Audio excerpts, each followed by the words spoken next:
Hey, I'm Allen Hinds, and you're watching for GuitarPlayersOnly.com.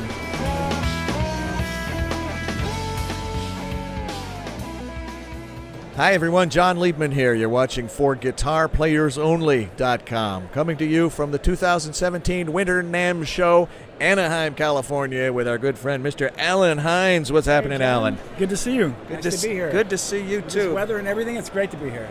Yeah, well, it's good to be here in spite of the weather. It's exactly. Always good to be at NAMM and good to be with you.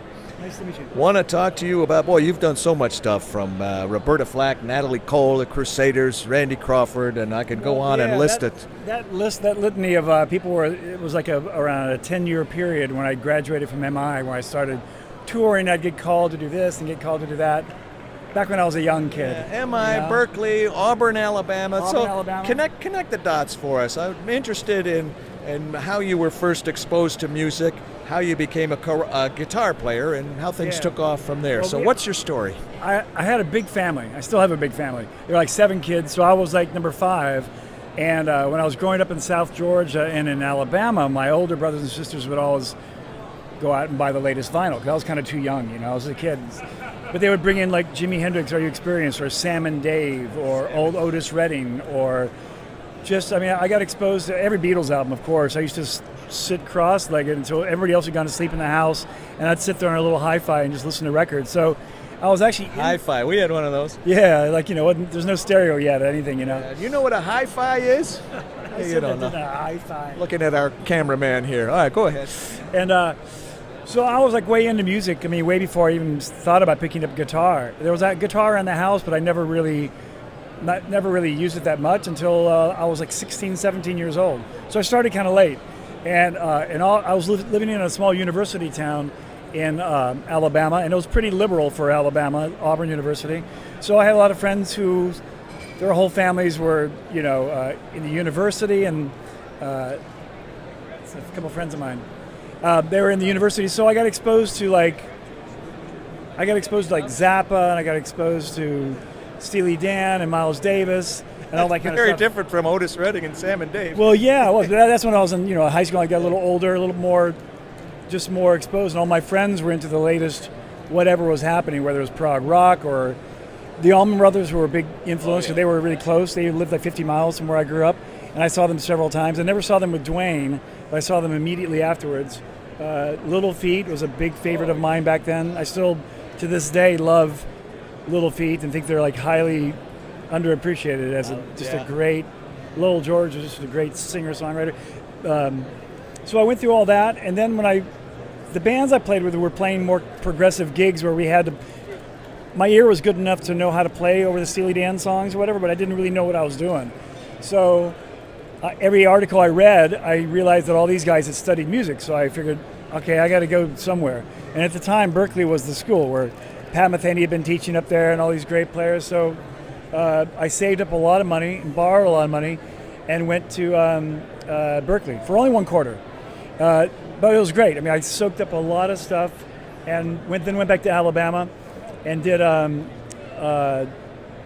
of a progressive jazz fusion band at the time. We could get away with that then and actually make a living. We played. How many progressive jazz fusion bands were there in Alabama? In 1978, right? Not that many. But we would incorporate it with we had a black girl singer, so we would do some jazzy stuff. We'd do a Chick Corea song, then we'd do a Rufus song. And then we would do like a Boogie Oogie Oogie, whatever was out on the radio, you know, and then we would do like a Alan Holdsworth song, you know. So it was a very strange, eclectic mix, but we always worked every weekend. And then I started playing in a lot of top 40 bands, and so once again, that kind of hit that ceiling of that was kind of all there was to do where I was living. That was like the high watermark. I mean, the most money you could make and the most work you could get was doing at all these university fraternity parties. Yeah. So at some point, again, I was like just kind of starving for more information, and I was reading Guitar Player magazine and realizing I needed something else. And at the time, GIT was like the happening music school, you know. So I entered a scholarship with Guitar Player magazine, Larry Carlton scholarship, and so they chose a bunch of tapes, and narrowed it down to a couple, sent it to Larry, and he chose my tape. So I got free school. I got school paid for a year, and so I borrowed a lot of money and moved to California and My last day at MI, which is only a one-year curriculum at the time, they used to have these like grievance, like suggestion meetings where they would have Tommy Tedesco and Pat Hicks and Howard Roberts would be there, and they would ask the students how to improve the school. And Tommy Tedesco was at the school? Yeah, he was actually one of the founders of the school. Tommy Tedesco used to come there all the time. So they were. So you knew him? I actually bought a guitar from him, knew him a little bit, you know. I mean, I hung out, went to his house a couple times. Take a detour here. I could ask you all about Tommy. Can you tell us one or two real quick things about Tommy Tedesco, just on a tangent here? Yeah, sure. I mean, the one guitar I bought from him at the time was it wasn't called the Robin Ford guitar then, but it became the Robin Ford guitar. It was a Fender Ultra. Maybe you can still buy them, but the early ones were really great guitars. Anyway, I was just talking to Tommy in the hallway someplace, and Tommy says, you know, I've got one for sale. I said, how much? He goes, $400. So I drove out to his house in Northridge and went into his room. It was as big as this with guitars lined up. And he finds it and he gives it. I give him $400. I get it home. I didn't have to play it. I knew what I wanted. I knew it was a great guitar. And I got home, and right, if you're looking down at the guitar, right where the pickup meets the wood of the guitar, there was all this caked food matter that had dried. You know, he was kind of renowned for like being in the studio and eating a lot. He was always talking about eating these hoagies and big sandwiches and stuff. And sure enough, I looked down and this guitar was this kind of this greenish brown caked kind of food matter that obviously had dripped from a sandwich onto the pickup, but he hadn't wiped it off. It was still there. I should have kept that on the guitar, right? Oh, that's it would have been worth some money now. But that was. But he was a hoot. He was quite a character. He was a real character, and he just kind of, he was like a very New York, very kind of call it like it is. It was great fun. All right, let's get back to your story. Anyway, so that was 1986 when I graduated, and at the time there were a lot of tours going on. I think my first audition that I went for and got was Richard Elliott, who was a jazz sax. Back then, he was actually doing more fusion. Now he does more smooth jazz, you know. But back then it was more fusiony. And we toured for about a year, maybe 2 years. I wrote a lot of songs with him. I got kind of introduced to, you know, getting your own publishing and writing songs and touring and records and recording through Richard. He was a great guy. And then from that, I got a job with a band with a guy named Hiroshima, a band called Hiroshima. Yeah. And at the time, they were also on the They were big in those days. They were really big then, and that was my first, like, you know, United States tour. Is it Hiroshima? I always thought it was Hiroshima. Well, I think in Japan it's more Hiroshima. It's more of an even thing. We say Hiroshima, you know, but they're more Hiroshima. But they were great guys too, and I played with them maybe 3 years and did a couple CDs with them.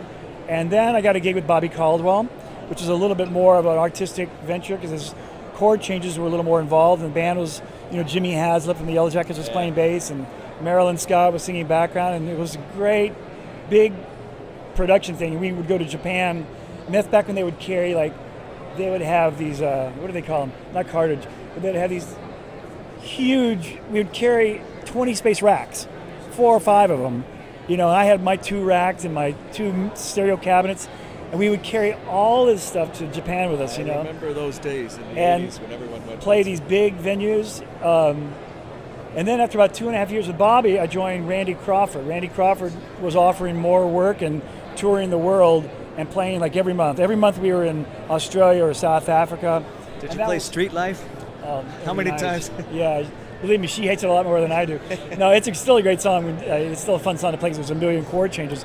But once again, it was kind of a challenging gig in that there were like chord changes I actually had to play over. So it was kind of a fusion, a little bit poppy gig, you know. But we played everywhere: Turkey, South Africa, Norway, Italy, all the time. It was great fun. The audiences were always appreciative. Well, she's huge everywhere but America. So we would go over there, and she was like, it was like Tina Turner or somebody playing there. We were the first people to play in South Africa after apartheid was lifted. So we played like, you know, to 10,000, 20,000 people just crying and screaming through the whole songs. You know, it was quite the best years of my life. It was really great fun. So I did that. That was kind of my steady gig, and I really never really pursued anything else because that was enough. And when I would come off the road, I would teach at MI. Because, and what I was going to mention before about Tommy Tedesco is they used to have these suggestion meetings, and at the end of every quarter, Pat Hicks and Tommy Tedesco and Howard Roberts would meet all the student body, and they would ask them how they can improve the school, because the school was still, you know, kind of finding itself at the time. And somebody stood up in the crowd, one of the students, and said, "We think Allen Hinds should be teaching here." So Tommy Tedesco goes, "Who's this Allen Hinds?" So I stood up, and he said, "You got it. You're starting here next week." Wow. So I've been teaching there ever since. and because I've done so much touring since then, I don't really teach the core classes there. I do like a mentoring thing where I sit in a big room called open counseling, and students come in whenever their schedule permits, and I just jam with them and try to like see where their shortcomings are and how I can help them, because every student is a little different, you know. Sure. And half of it's mental, you know, besides the playing technique stuff, you know, it's usually how their approach to playing guitar. Tell me about your equipment. I know you're a big fan of exotic guitars. Yeah, they've been really supportive, and they've come a long way too. I mean, I used their pedal before I had endorsement with them, just because it was my favorite pedal about 10 years ago. Which pedal? It's called the AC Boost. And it's like a tube screamer, basically, I think, generally speaking. But this one, you know, it has the right amount of compression without being too buzzy. It's still a great, really musical pedal. So I was using it, and they found me. They came up to the Baked Potato where I was playing, and they came up to me and said they were the owners of this company and were wondering if we could do an endorsement thing. So I said, sure. So that was one of my first endorsements, I guess, one of my major ones. And since then, we've been working together. So which model exotic guitar do you play? Well, they're all pretty happening now. I mean, they do this thing where the neck is roasted maple, which I thought was kind of a gimmick at first, but there's actually something to it. Whatever process they do, they suck all the moisture out of the maple necks, which makes the neck really rigid, so they don't flex as much, and they respond really well, like an old maple neck would. I think there's something to it. And the bodies are lightweight. They keep them lightweight, but the model that I like also has a humbucker on the bridge of the Strat and 2 single coils. When I travel around, I do tours, like in Japan or wherever, the humbuckers are a little bit more fitted, I think, to be able to plug into anything and get a good sound out of. Single coils are a little bit more picky, even though I think single coils are a little more, you know, hard. Something's more interesting, more harmonically rich with single coils. The humbuckers are easy to just plug in and kind of go. Is there a particular model that you like more than others, or that you play more than the others? Name for it. I think it's like the. Oh shoot! You got me now. I can't remember what it is. But it's I played it for the last 2 tours in Japan, and it was great. Every night it was very inspiring. They're great guitars, yeah. Good. The new ones. They changed the headstock. They changed the logo. They wrap their own pickups. The bodies are lightweight. They're aged correctly. You know, they're just good instruments. Okay. I want to ask you about your new record. You had is that just out, or how? That's. Well, I actually have 2. Not many people know. I have this other side band trio called Wonderland Park, which is the street I live on, and it's like a jammy trio thing that I'm really proud of too. It's all just guitar, upright bass, and a drummer. Who are the bass player and drummer? The drummer's name is Chris Wabich, who's done a lot of stuff like Zappa tribute stuff, and he works all the time. He's a great drummer. And the bass player has never been a bass player by trade. He created a cartoon show called Pinky and the Brain. And he created Animaniacs and Tiny Toons, and Pinky and the Brain is one he's won Emmys for. But we went to Berkeley and to MI together. So we've known each other for like 30 years. What's his name? Best friends. Peter Hastings. He's executive producer of a new show called Captain Underpants, I want to say, something crazy like that, on DreamWorks. But he's an old friend of mine, so that album is really fun. If you want to hear me just stretch out and play over one chord for about 8 minutes, there's a lot of that there, which I'm really proud of. There's some great moments. There's your Miles influence, right? Yeah, right. Exactly. Those are those drugged out early Allman Brothers jam sessions with mushrooms, you know. And the other record? And the other record, the one that it's all me, is one called Fly South, which has many connotations to the title. I think a lot of, in the last couple of years, getting older or just maybe just evolving, I've kind of gone back to my roots to the extent that I'm writing everything on acoustic guitar, and difficult deep harmony is not such a factor as maybe it was 10 years ago. I kind of rely more on melody and vibe.